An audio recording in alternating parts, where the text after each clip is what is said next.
Guys, welcome back to my channel. और आप सब कैसे हैं? आई होप सब मजे में होंगे और सब स्वस्थ होंगे। तो जैसा कि आजकल जो है फर्स्ट सेमेस्टर के जो एग्जाम है वो सब बच्चों के ही चल रहे हैं। तो मेरे भी बच्चों के एग्जाम चल रहे हैं, तो मैं सोच रही थी कि कुछ एक ऐसे टिप्स दूं। ये जो ट्रिक है वो अप टू 5th तक के बच्चों के लिए ही इम्प्लीमेंट होती है। तो जैसा कि हम देखते हैं कि बच्चों को मोस्टली याद तो सब कुछ होता है, बट वो रिटर्न में मिस्टेक करते हैं। तो मैंने जो है अब की बार एक रूल्स मतलब कि अप्लाई किया था स्टार्टिंग से ही।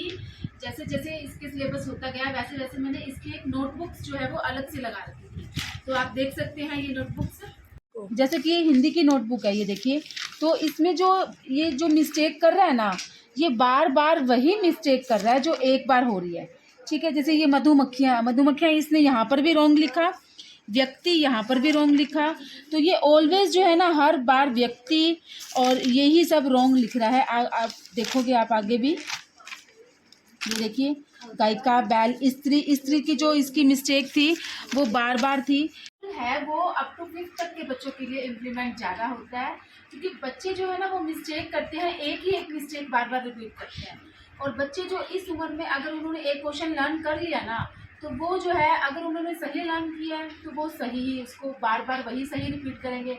अगर उन्होंने गलत लर्न किया है ना, तो वही मिस्टेक वो बार बार करते जाएंगे, चाहे हम कितना ही उसको रिवीजन करवा दें। तो इसके लिए जो इन मिस्टेक्स के लिए जो है बहुत प्रैक्टिस की जरूरत होती है। तो इसीलिए जो है वो मैंने एक नोटबुक्स अलग से लगाई है। जब भी मैं इसको प्रैक्टिस करवाती हूँ तो ये नोटबुक्स जो है वो मेरी अलग है। इस नोटबुक्स में मुझे क्या है, मैंने बहुत बार करवा के देखा, इसकी बार बार वही मिस्टेक आती है। तो एग्ज़ाम में जो है हम सारा ना करवा के बच्चों को बस सुन लिया सारा, और जो मिस्टेक है ना उस पर हमने ज़्यादा फोकस किया। तो इससे जो है हम बच्चों का जो है एग्ज़ाम में बहुत अच्छे से तैयारी करवा सकते हैं, सिर्फ उन मिस्टेक्स को ही ज़्यादा उस मिस्टेक पर ही ध्यान देते। तो आप ये जो फंडा है, ये जो रूल है, ये अप्लाई करके आप अपने बच्चों को भी अप्लाई कर सकते हैं, और मे भी ये बहुत कारगर साबित होता है। तो एक बात मैं और कहना चाहूँगी सभी पेरेंट्स से जिनके बच्चे छोटे हैं। तो मतलब मोस्टली क्या है, ट्यूशन्स लगाते हैं बच्चे। अगर जब तक घर में पॉसिबल हो सकता है ना, तो बच्चे को खुद पढ़ाइए, क्योंकि मदर से अच्छा और कोई नहीं पढ़ा सकता है, कोई टीच नहीं कर सकता है। ट्यूशन्स पे भी मुझे आजकल जैसा कि लगता है ट्यूशन्स में भी पूरी क्लास हो जाती है। ठीक है, तो जहाँ तक अगर मजबूरी है तो अलग बात है। अगर मदर को नहीं आता है, वो नहीं करवा सकती, उसके पास टाइम नहीं है, तो अलग बात है। लेकिन अगर टाइम है तो अपने बच्चे को खुद ही टीच कीजिए, मदर से अच्छी कोई टीचर नहीं है। और ये देखिए आज श्राद्ध का लास्ट दिन था, आज मस्या थी, तो हम लोग जो है वो गाय को चारा डालने के लिए चले गए। और यहाँ आके देखा तो गाय की जो हालत थी ना, कई गायों की हालत ऐसी थी, बहुत ख़राब थी लंपी वायरस के कारण। और इतना मन दुखी हुआ। और बस हम लोग इतना घर बैठे तो कर ही सकते हैं कि गाय की एक रोटी निकालते हैं, तो इसमें गुड़ और हल्दी मिक्स करके जो है वो गायों को हम दे सकते हैं।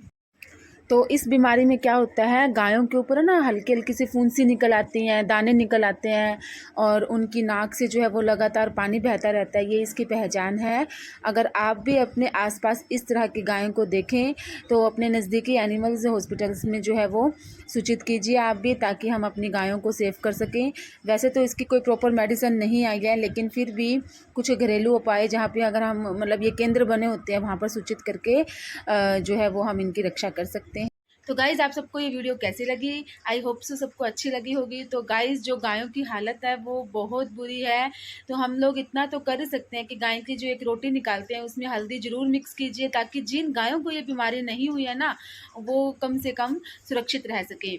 और जो मैंने छोटे से जो एग्ज़ाम के आजकल एग्ज़ाम चल रहे हैं उसके जो टिप्स दिए वो कैसे लगे आप सबको, और कमेंट सेक्शन में ज़रूर बताइएगा। और अब नवरात्रि स्टार्ट हो चुकी है, तो नवरात्रि का व्लॉग भी आएंगे, तो बने रहिए हमारे साथ। तो मिलते हैं किसी एक और नई वीडियो के साथ, तब तक के लिए बाय बाय। जय श्री कृष्णा, जय श्री राधे।